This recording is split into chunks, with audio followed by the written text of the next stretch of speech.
ठीक आहे. नमस्कार, गुड मॉर्निंग. बघा आता आज आपण काय करणार आहे. काल परवा आपण आवाज येत आहे सगळ्यांना. संधी हे प्रकरण आपण घेतलं होतं काल परवा, बरोबर आहे. हॅलो,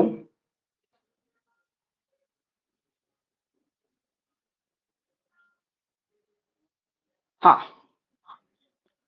आवाज येत आहे सगळ्यांना. हॅलो, येतोय सर आवाज. हा, आणि स्क्रीन पण दिसत आहे. ओके, ठीक आहे. तर आज आपण काय करणार आहे. शब्दांच्या जाती. काल परवा आपण संधी पाहिल्या, आता आपण काय पाहणार आहे, शब्दांच्या जाती. आता शब्दांच्या जातींवरती किंवा हा जो घटक आहे तो अतिशय बेसिक असा व्याकरणाच्या बाबतीतला घटक आहे. कारण व्याकरणाचा प्रत्येक घटक या शब्दांच्या जातीवरती डिपेंड आहे. त्याच्यामुळे तुम्हाला व्याकरणाचा कोणताही प्रश्न सोडवण्यासाठी जे बेसिक नॉलेज लागणार आहे ते शब्दांच्या जातीचं लागणार आहे. तर सगळ्यांनी लक्षपूर्वक पहा, ऐका, लक्षात घ्या. बघा आता काय दिलेलं आहे. तर वाक्यात येणाऱ्या शब्दापैकी जे शब्द प्रत्यक्षात असलेल्या किंवा काल्पनिक वस्तूंची किंवा त्याच्या गुणांची नावे असतात त्यांना नामे असे म्हणतात. काय असतात ते? नावे असतात. त्यांना नामे असे म्हणतात. उदाहरणार्थ फूल, हरी, गोडी. सोपा आहे. त्याच्यानंतर जे शब्द कोणत्याही प्रकारच्या नामाच्या ऐवजी, काय सांगितलेलं आहे, नामाच्या ऐवजी येतात त्यांना सर्वनामे असे म्हणतात. उदाहरणार्थ मी, तू, हा, जो, कोण, जैसे. पुढे आहे तिसऱ्या नंबर, जे शब्द नामाबद्दल अधिक माहिती सांगतात व त्यांचे क्षेत्र मर्यादित करतात त्यांना विशेषणे म्हणतात. उदाहरणार्थ कडू, गोड, दहा, त्याचा, इत्यादी. पुढे आहे जे शब्द क्रिया दाखवून वाक्याचा अर्थ पूर्ण करतात त्यांना क्रियापदे असे म्हणतात. उदाहरणार्थ बसतो, जाईल, आहे, इत्यादी. पुढचे पाहूया. बघा, जे शब्द क्रियापदाबद्दल अधिक माहिती, कशाबद्दल? क्रियापदाबद्दल अधिक माहिती सांगतात त्यांना क्रिया विशेषणे म्हणतात. कशाबद्दल अधिक माहिती सांगतात? सांगा, कशाबद्दल?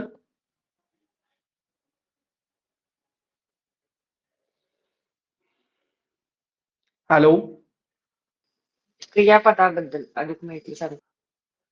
उदाहरणार्थ पहा, आज, काल, तेथे, फार, इत्यादी. त्याच्यानंतर जे शब्द नामांना किंवा सर्वनामांना जोडून येतात, जे शब्द नामांना किंवा सर्वनामांना जोडून येतात व वाक्यातील शब्दाचा संबंध दाखवतात त्यांना शब्दयोगी अव्यय म्हणतात. शब्दयोगी अव्यय. उदाहरणार्थ झाडाखाली, तिच्याकरता, त्यासाठी, इत्यादी. नंतर आहे जे शब्द दोन शब्द किंवा दोन वाक्य जोडतात त्यांना उभयान्वयी अव्यय म्हणतात. दोन शब्द किंवा दोन वाक्य जोडतात त्यांना काय म्हणतात? उभयान्वयी अव्यय असे म्हणतात. उदाहरणार्थ व, आणि, परंतु, म्हणून, इत्यादी.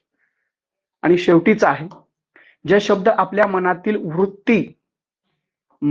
वृत्ती किंवा भावना व्यक्त करतात त्यांना केवल प्रयोगी अव्यय असे म्हणतात. उदाहरणार्थ शब्बास, शाब्बास, अबब, अरेरे, इत्यादी. आता ही झाली फक्त वन लाईन मध्ये याची माहिती. आता आपण हेच डिटेल मध्ये पाहूया. बघा, तर शब्दांचे असे 8 प्रकार आहेत त्यांना शब्दांच्या 8 जाती असे म्हणतात. बदल होणे याला व्याकरणात विकार म्हणतात. बघा, शब्द महत्वाचा आहे. कोणता? विकार. विकार म्हणजे काय? बदल होणे. शब्दांच्या 8 जातीपैकी नाम, सर्वनाम, विशेषण व क्रियापद 4 लक्षात ठेवायची. ही 4 विकारी आहेत म्हणजे त्यांच्यात बदल होऊ शकतो. विकारी आहेत म्हणजेच काय, यांच्या रूपामध्ये किंवा शब्दामध्ये काय होऊ शकतो, बदल होऊ शकतो. म्हणजेच त्यांच्यात लिंग वचन विभक्ती यामुळे बदल होतो. त्याच्यानंतर पहा, क्रियाविशेषण, शब्दयोगी, उभयान्वयी आणि केवल प्रयोगी ही 4 अविकारी आहेत. म्हणजेच त्यांच्यात लिंग वचन विभक्ती यामुळे बदल होत नाही. विकारी कोणते आणि अविकारी कोणते लक्षात आला असेल तुमच्या. विकारी शब्दाच्या जाती कोणत्या आहेत, नाम, सर्वनाम, विशेषण, क्रियापद. आणि अविकारी कोणते आहेत, क्रियाविशेषण, शब्दयोगी अव्यय, उभयान्वयी अव्यय आणि केवल प्रयोगी अव्यय. दोन्ही फरक लक्षात ठेवा, एक म्हणजे विकारी आणि दुसरं अविकारी. या 8 पैकी तुम्हाला सांगता यायला पाहिजे विकारी कोणते आणि अविकारी कोणते. पुढे जाऊया, सोपंच आहे, काय फार अवघड नाही. बघा, अजून एक माहिती आहे, विकारी व अविकारी यांना अनुक्रमे सव्यय व अव्यय असे देखील म्हणतात. विकारी सव्यय आणि अविकारी अव्यय असे देखील म्हणतात. आता आपण प्रत्येक शब्दाची जात काय करूया, डिटेलमध्ये पाहूया. सुरुवातीला आपण नाम पाहूया. प्रत्यक्षात असणाऱ्या किंवा कल्पनेने जाणलेल्या वस्तूंना किंवा त्यांच्या गुणधर्मांना दिलेली जी नावे असतात त्यांना व्याकरणात नाम असे म्हणतात. उदाहरणार्थ पुस्तक, चेंडू, कागद. सोपं आहे सगळं हे. देव, स्वर्ग, अप्सरा, नंदनवन इत्यादी इत्यादी इत्यादी. नामाचे मुख्य 3 प्रकार पडतात. किती प्रकार पडतात नामाचे, मुख्य 3 प्रकार पडतात. एक आहे सामान्य नाम, विशेष नाम आणि भाववाचक नाम. सर्वांचं लक्ष इकडे असावं. नामाचे मुख्य 3 प्रकार पडतात. एक आहे सामान्य नाम, दुसरा आहे विशेष नाम आणि तिसरा आहे भाववाचक नाम. पुढे जाऊया. बघा, सामान्य नाम म्हणजे काय, डिटेलमध्ये पहा, लक्ष द्या. सामान्य नाम काय आहे, एकाच जातीच्या पदार्थातील समान गुणधर्मामुळे त्या वस्तूला सर्व सामान्य नाव दिले जाते, त्याला सामान्य नाम असे म्हणतात. सामान्य नाम हे त्या वस्तूच्या जातीला दिलेले नाम असते. उदाहरणार्थ मुलगा, लेखनी, घर, शाळा, सामान्य नाम. त्याचबरोबर बघा, आता खाली विशेष काय दिलेलं आहे, कळप, वर्ग, सैन्य, गड, समिती ही समूहाला दिलेली नामे आहेत. त्यांना कोणी समुदायवाचक नामे असे म्हणतात. तसेच सोने, तांबे, दूध, साखर, कापड हे संख्येशिवाय इतर परिमाणांनी मोजण्याचे पदार्थ म्हणून त्यांना कोणी पदार्थवाचक नामे देखील म्हणतात. पण मराठीत सगळ्यात महत्वाचं काय आहे, पण मराठीत या सर्वांची गणना सामान्य नामातच होते.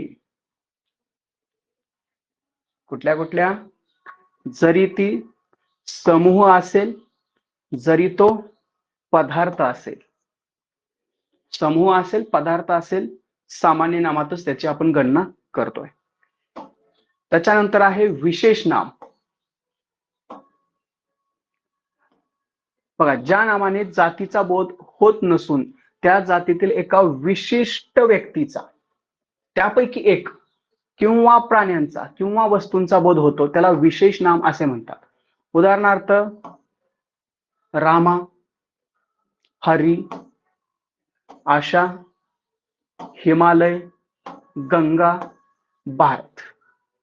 विशेष नाम हे व्यक्तिवाचक असते. विशेष नाम हे काय असते, व्यक्तिवाचक असते. तर सामान्य नाम हे जातीवाचक असते. एक पण अतिशय महत्वाचं वाक्य आहे, विशेष नाम हे कसं असतं, व्यक्तिवाचक. For example Rama. सामान्य राम हे कसे असते, जातीवाचक. रामाचा काय होणार आहे, मुलगा. समजते सगळ्यांना. हरी किंवा पर्वत, इथं बघा काय येईल, समजा पर्वत आलं तर हे कुठलं नाव आहे किंवा कुठलं नाम आहे, पर्वत. हॅलो,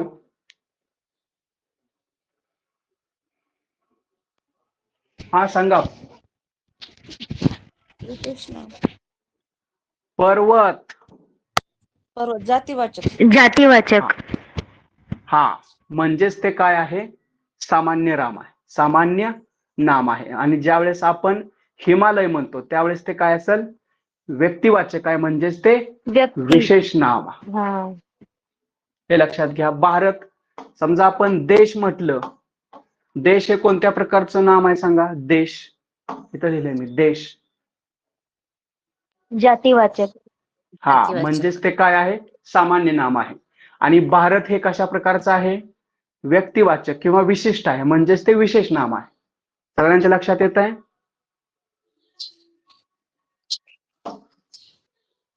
पुढे आता भाववाचक नाम बघा. ज्या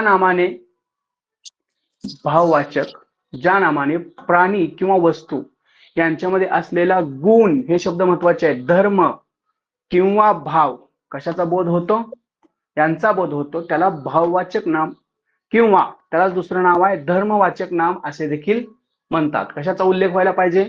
ज्या नामाने प्राणी किंवा वस्तू यांच्यामध्ये असलेल्या गुण, धर्म आणि भाव यांचा बोध होतो, त्याला भाववाचक नाम किंवा धर्मवाचक नाम असे देखील म्हणतात. त्याच्यानंतर बघा, उदाहरणार्थ धैर्य, कीर्ती, चांगुलपणा, वात्सल्य, गुलामगिरी, आनंद इत्यादी. आता हे आनंद कुणाचं नाव आहे का? समजा एखाद्या व्यक्तीचं नाव असेल आनंद, तर ते कोणत्या प्रकारात येईल? कोणत्या प्रकारात येईल? भाववाचक, ह्याच्यात जातीवाचक. आनंद हे मुलाचं नाव आहे. व्यक्तिवाचक सर. हा, व्यक्तिवाचक. व्यक्तिवाचक म्हणजेच त्याचा अर्थ काय होतो? विशेष नाम होतो. व्यक्तिवाचक म्हणजेच काय असतं? विशेष नाम. हा, ते लक्षात ठेवायचं. पदार्थाच्या गुणाबरोबर स्थिती किंवा क्रिया दाखवणाऱ्या नामांना भाववाचक नाम असेच म्हणतात. उदाहरणार्थ वार्धक्य, बाल्य, तारुण्य, मरण, धाव, हास्य, चोरी, उड्डाण, नृत्य इत्यादी. सोपं आहे. तिन्ही प्रकार लक्षात ठेवायचे आहेत. थोडासा फरक आहे त्याच्यामध्ये. त्याच्यानंतर बघा, सामान्य नाम किंवा विशेष नाम यांनी प्रत्यक्ष किंवा काल्पनिक प्राणी किंवा वस्तू यांचा बोध होतो. सामान्य नामाने काय होतं? विशेष नाम, सामान्य किंवा विशेष नाम यांनी काय होतं? प्रत्यक्ष किंवा काल्पनिक प्राणी किंवा वस्तू यांचा बोध होतो. भाववाचक नामाने प्राणी किंवा वस्तू यांचा बोध होत नसून त्यांच्यातील गुणांचा किंवा धर्माचा बोध होतो. सामान्य नामाचे अनेक वचन होऊ शकते. बघा, याच्यावर पण प्रश्न येतो. सामान्य नामाचे अनेक वचन होऊ शकते, पण विशेष नामे व भाववाचक नामे यांचं एक वचन म्हणजे अनेक वचन होऊ शकत नाही. अर्थात ती एकवचनीच असतात. सामान्य नामाचं अनेक वचन होऊ शकते, परंतु विशेष नाम आणि भाववाचक नाम यांचं अनेक वचन होऊ शकत नाही. पुढे, सामान्य नामे व विशेष नामे यांना धर्मीवाचक नामे म्हणतात. धर्मी म्हणजे धर्म ज्यात गुण वास करत असतो. धर्म किंवा गुण वास करत असतो, ते पण लक्षात ठेवायचं आहे.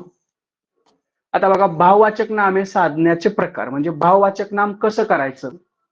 सामान्य नामे व विशेष नामे यांना आई, ई, की, गिरी, ता, त्व, पण, पना, य, वा यासारखे प्रत्यय लावून भाववाचक नामे तयार होतात. बघा, आता इथं केलेले आहेत. सांगा आता, नवल, त्याच्यामध्ये आई मिक्स करायचं, काय होईल? नवलाई. नवलाई. त्याचबरोबर त्याच्यासारखी इतर उदाहरणं आहेत. खोदाई, चपळाई, दांडगाई, धुलाई. श्रीमंत, त्यामध्ये दीर्घ ई आपण टाकायचा आहे किंवा प्रत्यय लावायचा आहे, काय होईल? श्रीमंत. गरिबी. त्याच्यानंतर पाटील, पाटील के. गुलाम, याच्यावरती बऱ्याच वेळा प्रश्न आलेला आहे. गुलाम या शब्दाचं सामान्य किंवा त्याला प्रत्यय लावून आपल्याला काय करायचं आहे? भाववाचक नाम तयार करायचं आहे, तर काय होईल? गुलामगिरी. शांत, शांतता. मनुष्य, मनुष्यत्व. शहाणा, शहाणपण किंवा शहाणपणा सुद्धा येऊ शकतो.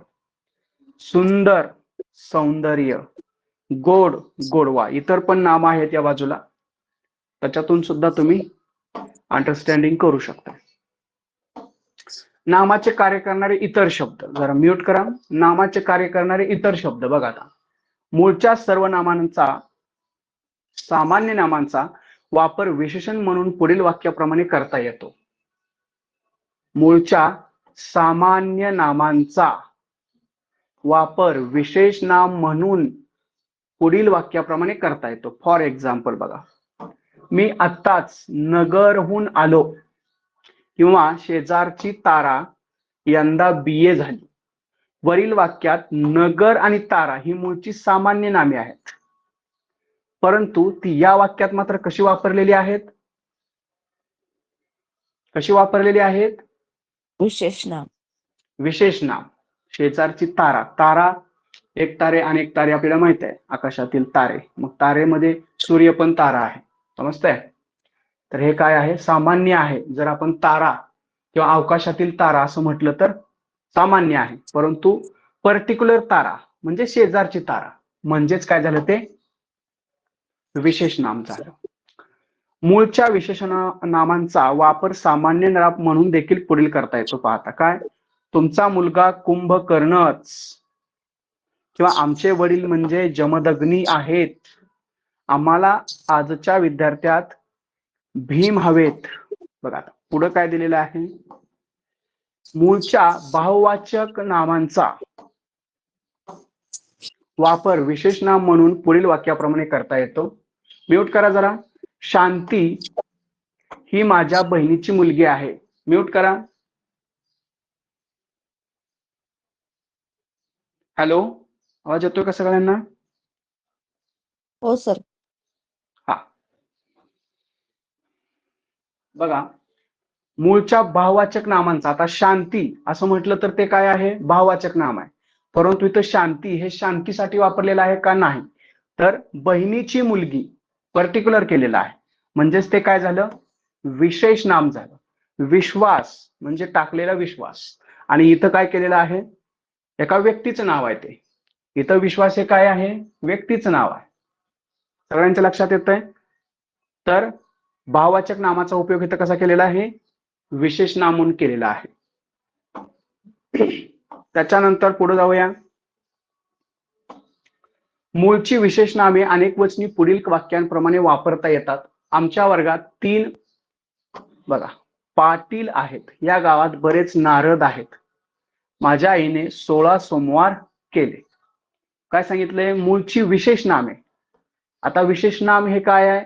अनेक वचनी पुढील वाक्यांप्रमाणे वापरता येतात.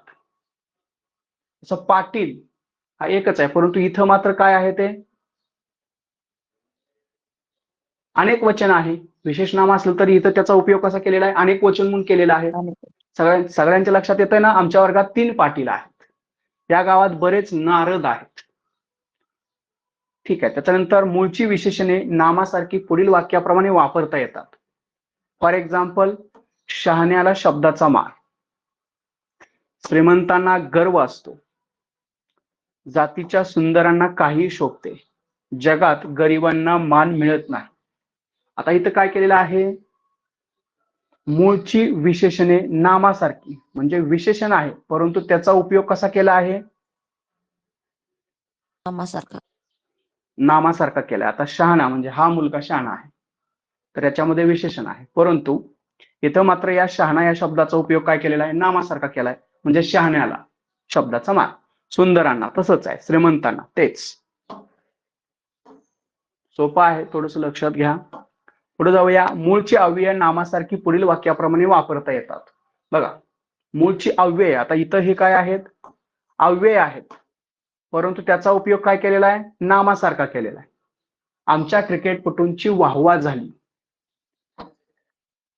त्यांच्या बोलण्यात परंतुचा वापर फार होतो, हरी नापास झाल्यामुळे त्याची शितू झाली, म्हणजे नामुष्की झाली असं त्यांना म्हणायचं आहे. त्याच्यानंतर मूळ धातू साधिते नामासारखी पुढील वाक्यामध्ये वापरता येतात.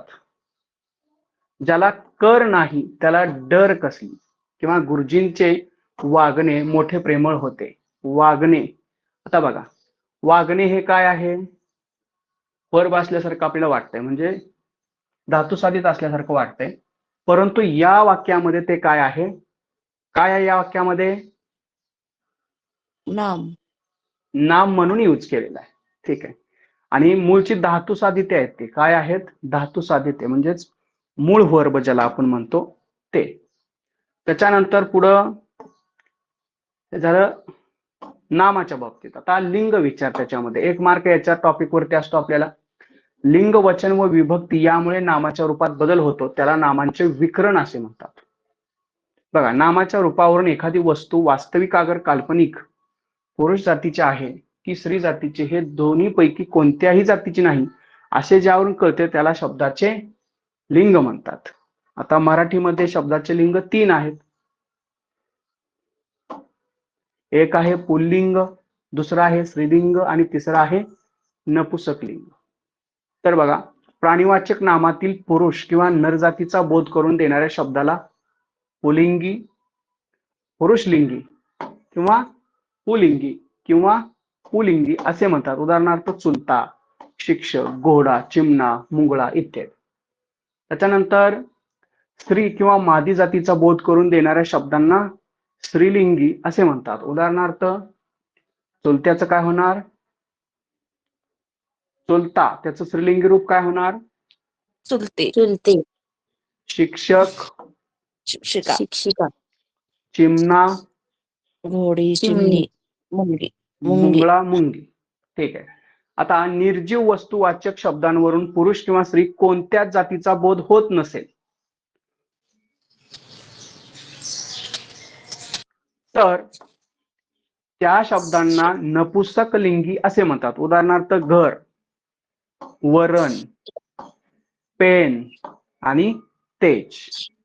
तर जनरली आपण काय लक्षात ठेवतो? पुल्लिंगी तो, आपल्याला माहित आहे ती, पुल्लिंगी तो, ती, ते. ती, ते. पण या तेला थोडेसे अपवाद आहेत, बघूया आपण आता पुढं. मराठीतील लिंग ओळखण्याची पद्धत पुढील प्रमाणे आहे, अतिशय महत्वाचं आहे. पहा, प्राणी मात्रांमधील पुरुष किंवा नर यांचा उल्लेख आपण तो, काय सांगितलेला आहे, तो या शब्दाने करतो, तर स्त्री किंवा मादी जातीचा उल्लेख ती या शब्दाने करतो. उदाहरणार्थ तो बाप, ती आई, तो घोडा, ती घोडी इत्यादी. सजीव प्राण्यातील एखादा नर किंवा मादी हे निश्चित सांगता येत नाही, निश्चित सांगता येत नाही, तर त्याला नपुंसक लिंग मानून त्याचा उल्लेख ते या शब्दाने करतात. उदाहरणार्थ ते कुत्रे, ते वासरू, ते पाखरू. पुढे अजून काय आहे? निर्जीव वस्तूंच्या बाबतीत. जरा म्यूट करा, कुणाच आहे ते आवाज खूपच येतोय.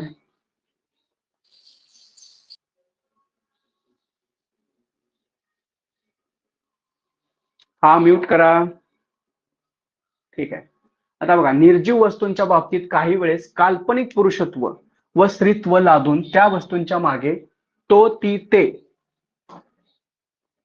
हे शब्द वापरून आपण लिंग ठरवतो. उदाहरणार्थ तो वाडा, ती इमारत, ते घर, तो टाक, ती लेखणी, ते पेन. तो भात, ती भाकरी, ते वरण, तो दिवा, ती पंथी, ते तेज. लक्षात काय ठेवायचं आहे आपल्याला? तो, ती, ते. काय लक्षात ठेवायचं आहे? तो, ती, ते. आणि मराठी ही आपली फर्स्ट लँग्वेज असल्यामुळे आपल्याला फारसा काय याच्यात प्रॉब्लेम येणार नाही. आता बघा, लिंग भेदामुळे नामाच्या रूपात कसा बदल होतो? बघा, अकारांत पुल्लिंगी प्राणीवाचक नामाचे स्त्रीलिंग रूप इकारांत होते व त्याचे नपुंसक लिंगी रूप एकारांत होते. उदाहरणार्थ मुलगा, मुलगी, इथं लक्षात येत असेल सगळ्यांच्या, इकारांत येत आहे.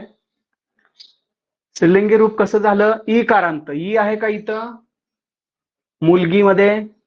त्याच्यानंतर त्याचे नपुंसक रूपांत एकारांत होते. ए, मुलगे आहे का?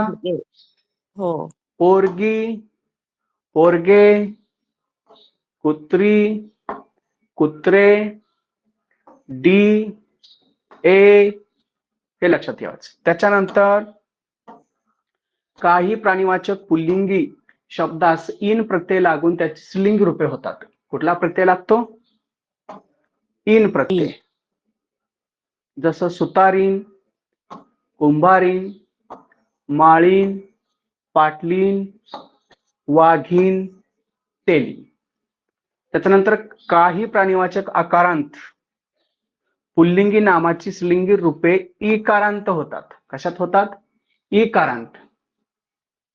आणि हा आकारांत आहे. सगळ्यांच्या लक्षात येतं हे? आकारांत म्हणजे काय आणि इकारांत म्हणजे काय? येतंय का? इकडे लक्ष द्या. हंस, इथं कोणता स्वर आहे? अ स्वर आहे. राईट. आणि हंसी, इथं कोणता स्वर आहे? ई स्वर आहे. म्हणजे या शब्दाला आकारांत म्हणायचं आणि या शब्दाला इकारांत म्हणायचं. हंस, हंसी हे लक्षात ठेवायचं आपल्याला. वानर, वानरी, गोप, गोपी, तरुण, तरुणी, बेडूक, बेडकी, वानर, वानरी, दास, दासी. महत्वाचं आहे सुद्धा. काही आकारांत पुल्लिंगी पदार्थवाचक नामांना ई प्रत्यय लावून त्याची लघुत्व दर्शक स्त्रीलिंगी रूपे बनतात. जसं लोटा, लोटी, गाडा, गाडी, दांडा, दांडी, खडा, खडी, सुरा, सुरी, आरसा. हे एकदा आलेलं होतं बघा एक्झामला. आरसा, त्याचं काय होतं लिंग परिवर्तन? आरसी. पुढे जाऊया. संस्कृत मधून आता बघा मराठीत आलेल्या नामांची स्त्रीलिंगी रूपे ई प्रत्यय लावून होतात. जसं राजा, राणी, हे राणी आहे बरं का, ठीक आहे. श्रीमान, श्रीमती, भगवान, भगवती, ग्रंथकर्ता, ग्रंथकर्ती, विद्वान, हे अनेक वेळा येतं बरं का, विद्वान, हे लक्षात ठेवा. विद्वान. हा. त्याच्यानंतर काही शब्दांची स्त्रीलिंगी रूपे स्वतंत्र रीतीने होतात. म्हणजे कुठलाही नियम लागत नाही. काही शब्दांची स्त्रीलिंगी रूपे स्वतंत्र रीतीने होतात म्हणजे कुठलाही नियम त्यांना लागत नाही. जसं बाप, आई, नवरा बायको, बोकड शेळी, मोर लांडोर, हे लक्षात ठेवा. त्याच्यानंतर बाकी सगळं सोपंच आहे. खोंड, कालवड एक लक्षात ठेवा. बोका, भाटी एक लक्षात ठेवा. बोकड शेळी एक लक्षात ठेवा. तर याच्यातून तुम्हाला हे एक हे येण्याची शक्यता असते. त्याच्यानंतर मराठीतील काही शब्द निरनिराळ्या लिंगातही आढळतात. फॉर एक्झाम्पल बाघ, पुल्लिंगी पण काय असतो? बाघच असतो. स्त्रीलिंगी पण बाघच असते. नपुंसकलिंगी त्यांचं नाहीये. वेळ दोन्हीकडे सेम आहे. म्यूट करा. विना, मजा, ढेकर, हरिण, पुल्लिंगी पण तेच आहे, स्त्रीलिंगी पण तेच आहे आणि नपुंसकलिंगी सुद्धा तेच आहे. त्याच पद्धतीनं पोर, पोर आणि पोर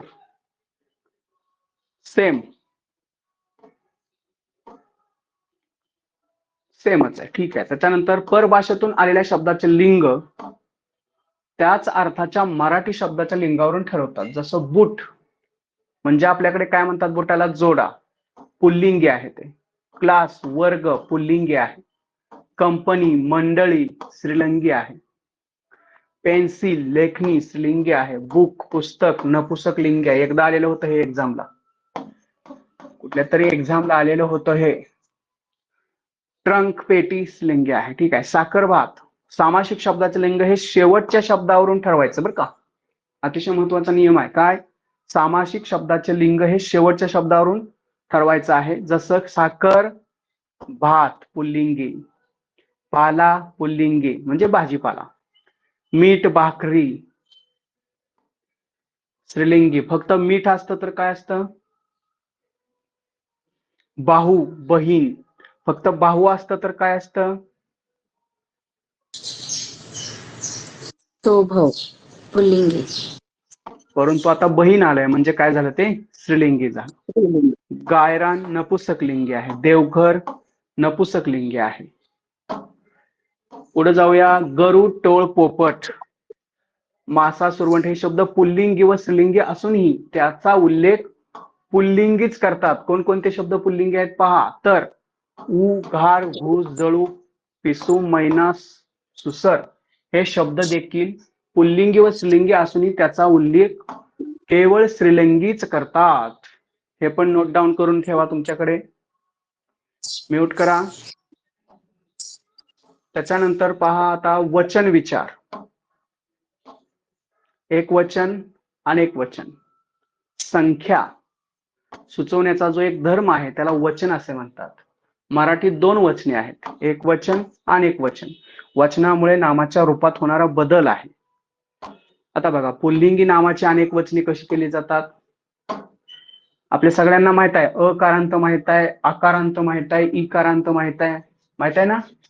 अकारांत, आकारांत आणि इकारांत माहिती आहे सगळ्यांना. हॅलो. हा, आकारांत म्हणजे काय आहे. कुत्रा, आ आलेला आहे का. हो. त्याच्यानंतर एकारांत म्हणजे काय असतं. ए, आंबे. त्याच्यानंतर समजा एखादा दुसरा शब्द असेल, शत्रू, हे काय आहे, उकारांत आहे. सगळ्यांच्या लक्षात येतंय. देव हा अकारांत आहे. अकारांत, आकारांत, एकारांत, उकारांत. येते का लक्षात सगळ्यांच्या. आता बघा, कुत्रा अनेक वचन, कुत्रे, आंबा, आंबे, घोडा, घोडे, राजा, राजे. अकारांताशिवाय इतर सर्व पुल्लिंगी नामाची रूपे दोन्ही वचनात सारखीच असतात. उदाहरणार्थ देवचं अनेक वचन काय होतं, देवच राहतं. उंदीर, उंदीर एकदा आलेलं होतं हे कोणत्या तरी एक्झामला. त्याच्यानंतर कवी, कवी, शत्रू, लाडू, कागद, तेली, गहू, मध, मध. एक आहे. त्याच्यानंतर स्त्रीलिंगी नामाची अनेक वचने, वेळ, वेळा,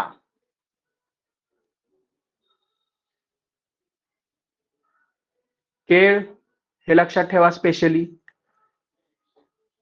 केळचं काय अनेक वचन, केळी.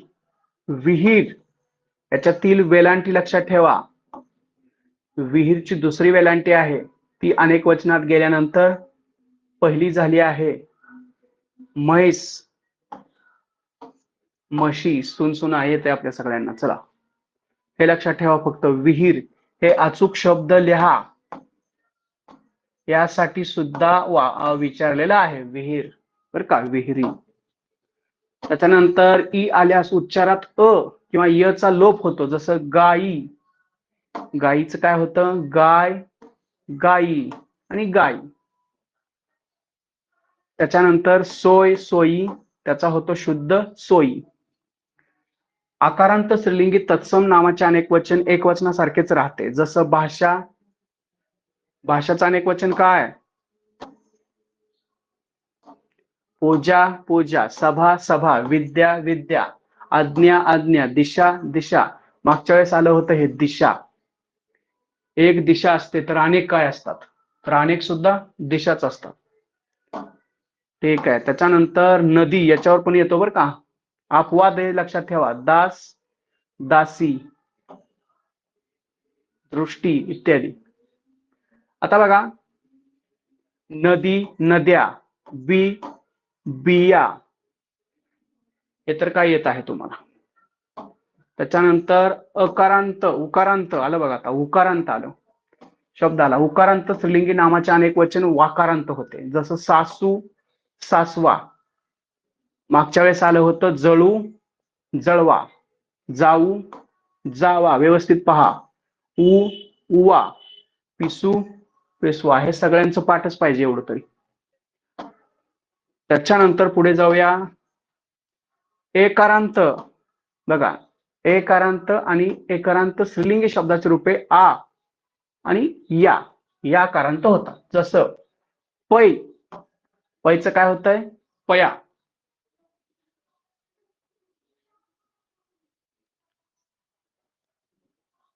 हा, आवाज येतोय ना सगळ्यांना, स्क्रीन दिसते ना. हो सर. हा बघा, प्रचारात असलेला ओकारांत स्त्रीलिंगी शब्द बायको असून त्याचे अनेक वचन बायका आहे. बायकोचं काय होतं, बायका. बायका. नपुंसकलिंगी नामाचे अनेकवचन कसं करायचं? घर, घरे. घरे. अकारांतचं काय होतं? एकारांत होतं. एक फुल, फुले. माणूस, माणसे. माणसे. दार, दार, दारे. दारे. शेत, शेते. सोपं आहे. चला पुढे.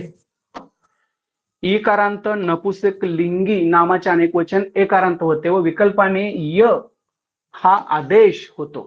फॉर एक्झाम्पल अपवाद आहेत. अपवाद पाणी, लोणी, दही, अस्ती हे आहे. आणि आपल्याला लक्षात ठेवायचं आहे मोती, मोते मोती. आणि मिरी, मिर्रे. निरे. त्याच्यानंतर पाखरू, पाखरे, लिंबू, लिंबे, गळू, गळवे. व्यवस्थित लक्षात ठेवा. आसू, आसवे. बाकीचं 2-3 सोपं आहे. त्याच्यानंतर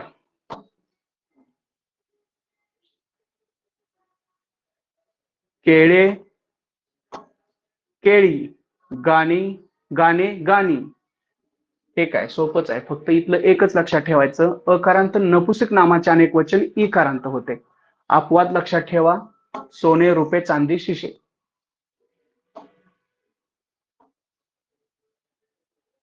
ठीक आहे. त्याच्यानंतर वचनासंबंधी विशेष गोष्टी काय लक्षात ठेवायच्या आहेत? नामाच्या 3 प्रकारापैकी सामान्य नामाचे अनेक वचन होतात. म्हणजे सामान्य नामांचीच फक्त अनेक वचन होतात. विशेष नाम व भाववाचक नामांची अनेक वचने होत नाहीत. माहिती असावं. कधी कधी व्यक्ती किंवा एक असूनही त्या व्यक्तीबद्दल आदर दाखवण्यासाठी आपण त्या व्यक्तीबद्दल अनेक वचनी प्रयोग करतो. उदाहरणार्थ, गुरुजी आता शाळेत आले. तर ह्यातला जो गुरुजी हे नाउन आहे ते कसं आहे? आदरवाचक आहे. कसं आहे? आदरवाचक. लक्षात ठेवायचं. मुख्यमंत्री शाळेस भेट देणार आहेत. अशा वेळी मुख्यमंत्री या नामाचा उल्लेख आदरार्थाने केलेला आहे. म्हणून या ठिकाणी काय झालेलं आहे? आहेत हे अनेकवचनी वर्ब आलेलं आहे. अशा वेळी त्यास आदरार्थी, बघा आदरार्थी अनेकवचन असं म्हणायचं. त्याला काय म्हणायचं? किंवा आदरार्थी बहुवचन असं देखील म्हणतात. त्याच पद्धतीनं राव, जी, पंत, साहेब, महाराज यासारखे शब्द सुद्धा येत असतात. उदाहरणार्थ गोविंदराव. ठीक आहे, ते माहितीच आहे तुम्हाला. काही नामे नेहमी अनेक वचने आढळतात. महत्वाचा आहे हा नियम. काही नामे नेहमी अनेक वचने आढळतात. उदाहरणार्थ डोहाळे, कांजिन्या, शहारे, क्लेश, हाल आणि रोमांच. त्याच्यानंतर विपुलता दाखवण्यासाठी काही शब्दांचे एक वचन वापरतात. उदाहरणार्थ यंदा खूप आंबा पिकला. शेटजींच्या जवळ खूप पैसा आहे. इथे काय केलेलं आहे? विपुलता दाखवण्यासाठी काही शब्दांचे एक वचन वापरतात. पंढरपुरात यंदा लाख माणूस जमले होते. ठीक आहे. त्याच्यानंतर पुढे दिलेलं आहे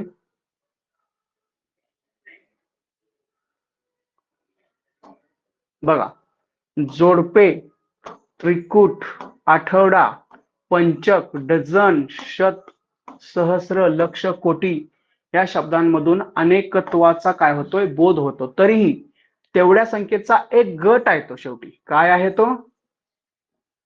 तेवढ्या संख्येचा एक गट आहे. म्हणून ते एकवचनी वापरले जातात. अनेक गट मानले.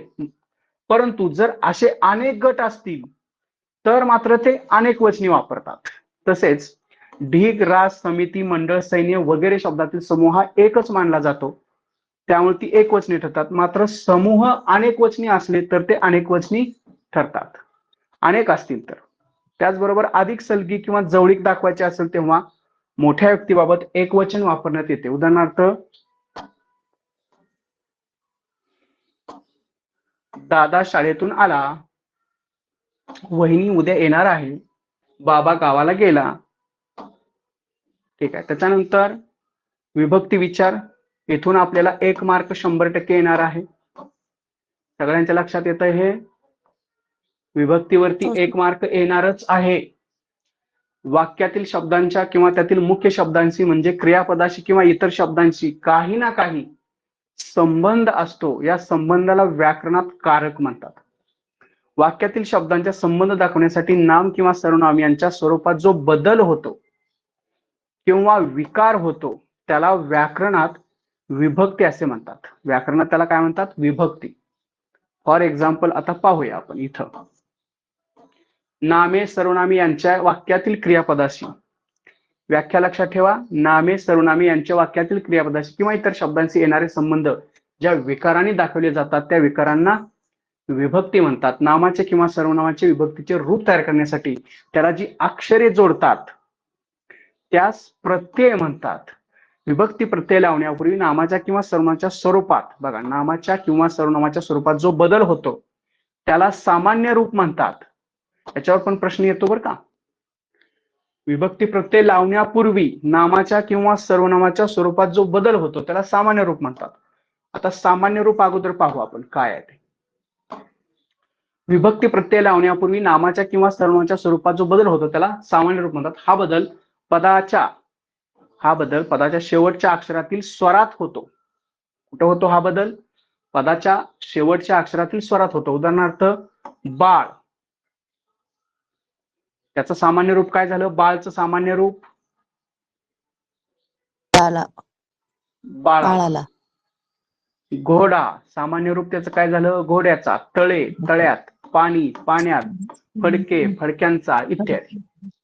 मूळ शब्दातील अंतस्वर ऱ्हस्व असला तर सामान्य रूप वेळी तो दीर्घ होतो. फॉर एक्झाम्पल कवी, कवीचं काय झालेलं आहे? कवीस, कवीने, गुरु, गुरुचा. अनेक वचनी शब्दांच्या सामान्य रूपावर नेहमी अनुस्वार येतो. उदाहरणार्थ मुलांना, पशूत, घोड्यांना, शहरांतून. ठीक आहे. त्याच्यानंतर उदाहरणार्थ घर असेल तर त्याचं काय होणार? घराजवळ, घरापुढे. तळे असेल तळ्यामध्ये. घोडा, घोड्यासाठी. शाळा, शाळेविषयी.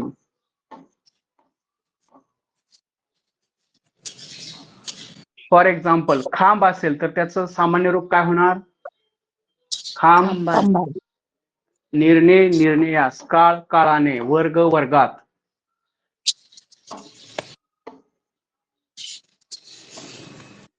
घोडा, घोड्याला. कोयता, कोयत्याने. दोरा, दोऱ्याचा. अपवाद पण लक्षात ठेवा. इकारांत पुल्लिंगी नामाचे सामान्य रूप याकारांत होते. जसं धोबी, धोब्याला. तेली, तेल्याने. माळी, माळ्याचा. ठीक आहे. त्याच्यानंतर इकारांत उकारांत तत्सम शब्द दीर्घांत बघा. कवी, कवीला. गुरु, गुरुला. साधू, साधूचा. नीती, नीतीला. ठीक आहे. उकारांत पुल्लिंगी नामाचे सामान्य रूप वाकांत होते. जसं बघा बाहू, भावांनी. विंचू, विंचवांनी. नातू, नातवांचा. एकारांत पुल्लिंगी नामाचे सामान्य रूप याकारांत होते. जसं फडके, फडक्यांचा. गोखले, गोखल्यांचा. पोरे, पोऱ्यांनी. त्याच्यानंतर धनको, धनकोचा.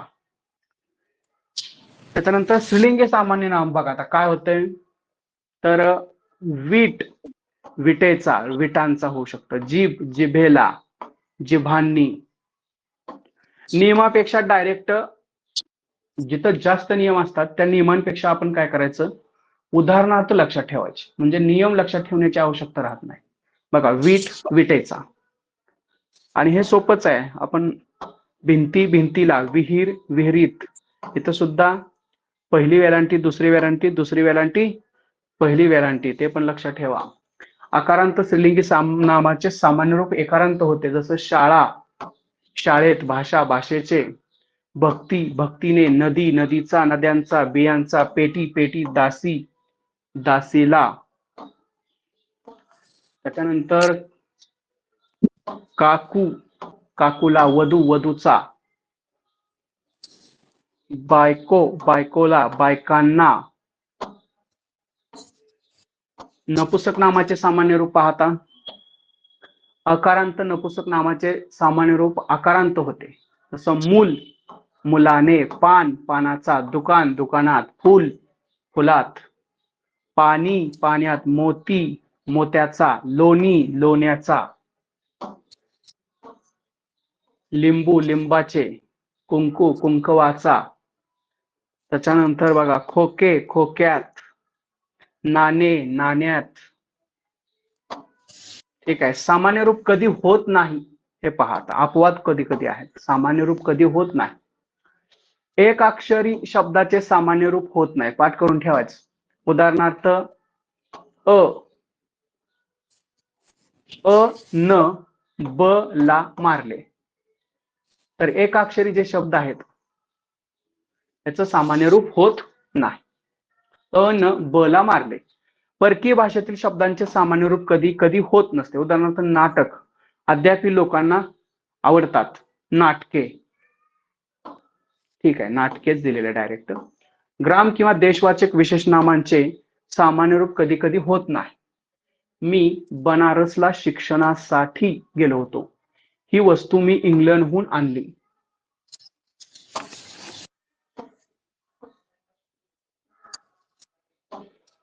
पण चतुर्थीचा स आणि सप्तमीचा त प्रत्यय लागताना सामान्य रूप होते, जसे नागपूर, नागपुरास, हिंदुस्तान, हिंदुस्थानात, पंजाब, पंजाबात इत्यादी. तर विशेषणाचे सर्वनाम सामान्य रूप बघा. गरीब, गरीब माणसाला कोणी विचारत नाही, तर आता काय दिलेलं आहे, होत नाही. जसे गरीब, जसे जगात गरीब माणसाला कोणी विचारत नाही, तर या ठिकाणी गरीब या शब्दाचं सामान्य रूप होत नाही. लोकरी तसंच, कडू तसंच. पुढे जाऊया. विभक्ती प्रत्यय लागलेल्या नामांच्या आकारांत विशेषणाचे सामान्य रूप याकारांत होते. जसं भल्या, ह्या, वेड्या, खऱ्या, खरी, खऱ्या, भलं, भल्या. त्याच्यानंतर ठीक आहे, तर काय करूया आपण, एक 5 मिनिटाचा ब्रेक घेऊ आणि त्याच्यानंतर हे कंटिन्यू करू. सर्वनामापासून पुढचं जे आहे ते आपण काय करूया, थोड्याशा ब्रेक नंतर घेऊया. लगेच जॉईन व्हायचं 5 मिनिटात. तुर्तास जरा कट करतो मी.